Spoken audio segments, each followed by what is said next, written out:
This is the High School Crossfire. Welcome back. Shivan Nyombi Shivan from St.Mark'S College, Namagoma. So I begin by answering the questions they have asked. They ask us, does the affirmative team feel like they have the skills to combat climate change?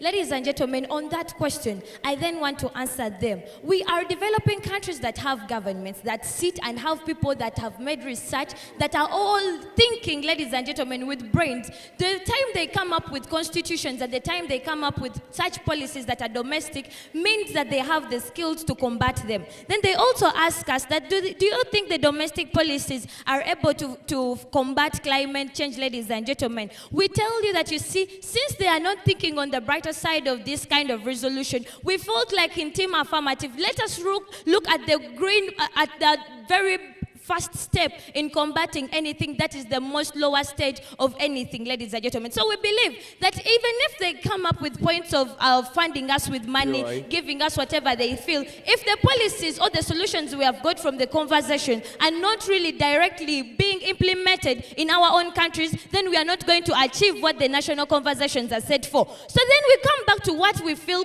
national conversations are. This is when different countries come together, sit, look for problems, find the solutions and ways of implementation. Then we come up as Team Affirmative. In our first speech, we come and tell you that, you see, the developing countries are going to borrow a leaf from countries that have already got policies that are working. When by this, ladies and gentlemen, we tell you that we are going to use the UNDP because it is a body that is providing support, but we think that international conversation, this is where countries come, talk about something and make agreements and sign contracts to it. So we expected them to come and tell us differences between the organization and the conversations that have come up. Because in our case, ladies and gentlemen, we have seen so many conversations that have come, contracts that have been signed and agreements that have been reached on by the negative team, but they have failed. So when they talk about their biggest point of funding, asking us if we have the capability, we have seen agreements like the Paris Agreement that came up and countries pledged to give $100 billion to developing countries to fight climate change.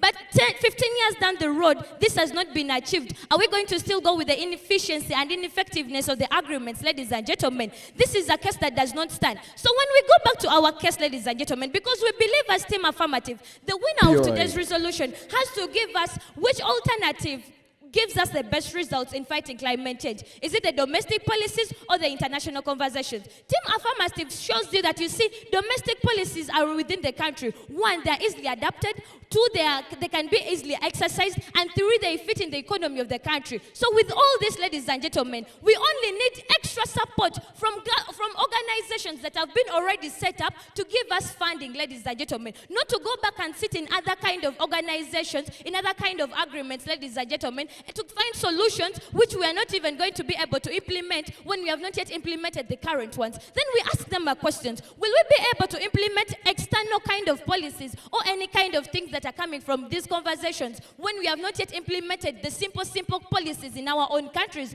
We don't think we can be able to do that. Then they also ask us the no efficiency of the domestic policies. Then if the small policies have failed, ladies and gentlemen, they came up and clearly stated how the banning of polythene bags has failed. So if the banning of polythene bags has failed, are we going to be able to come and conduct the carbon taxes on industries in countries that are just developing? This does not work. That's why we came up with a clear plan as Team Affirmative that, you see, let us look at the developing, at the domestic policies. Let us go back to the roots, strengthen them. How are we going to strengthen them? Going to make that the government is putting proper organizations that are going to be monitored in order to make sure that these policies are going to work. With that, ladies and gentlemen, we show you that we win today's resolution.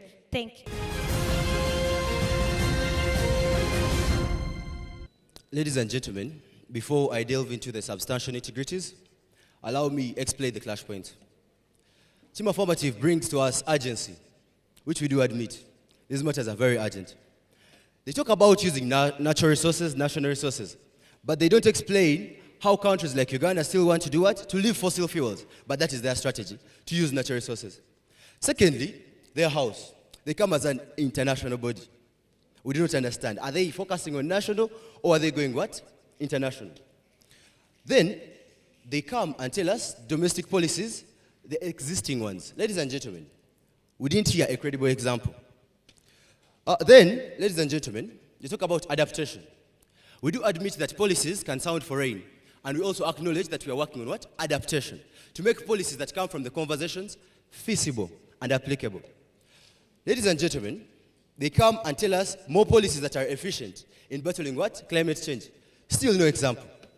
Now, ladies and gentlemen, they question our procedure of what? Of the international conversations. Engage. These procedures are very chronological. First of all, we discuss funding, where it's coming from and where it should go. We discuss policy making, Point how to of make inquiry. it, and then we deal with what? Adaptations. They think we come to a round table to discuss what? Propaganda. Ladies and gentlemen, POI. it is a choice of decision making. Are they going to go on a domestic level or an international one? They don't seem to have a stand on that. Then, ladies and gentlemen, they come and talk about the Paris Agreement. We do admit they wanted to get $100 billion US for climate change programs, but they have gotten 87 billion out of 100. That is efficiency. POI. Ladies and gentlemen, I wish I would ask them to define what a developing state is. Because these states are in very low standards of living, you cannot imagine. But they talk of a lot of money, I don't know where they're going to get it from. I just want to ask them, who is funding these domestic policies? Let them be very clear on it. And give us examples of domestic policies that have ever solved the big issue of what? Climate change. If you focus on domestic policies, and yet you do not leave international conversations, how many policies are you going to end up having to implement? Engage. You're being double standard now. Ladies and gentlemen, what we are saying is, POI. granted, After the conversations, then what? implementation. Ladies and gentlemen, the Convention of Parties, the COP28, according to www.cop28.com, shows that COPs are very crucial in the fight against climate change, while taking circumstances of all other developing countries in the world into consideration, into account. That's why we talk about adaptation. We agree on that, but they don't seem to see it. Ladies and gentlemen, we support countries in making robust national adaptation plans. Then, they keep questioning our funding, but I want to inform the August House that since the $5 billion US that we are giving vulnerable countries like Sudan, countries like Libya, such countries, we have increased to what? To 13 billion annually. This is according to what? www.unfccc.com. Ladies and gentlemen, our stand on this is very clear. United we stand, divided we fall. Let us come together to make policies that are actually efficient. Because when we do this, we have researched about it. Scientists come down from different countries to get the best solution, the most feasible solution. Then it is very easy to mobilize these funds, as we have already made it clear since the start. August House, over a half of what? Climate change is caused by what? Developed countries. They talk about picking a leaf, but let us take it into real consideration. Why make national solutions to solve an issue that is global? It is not realistic. So, we believe we have satisfied you beyond reasonable doubt that international conversations are the way to go. Thank you.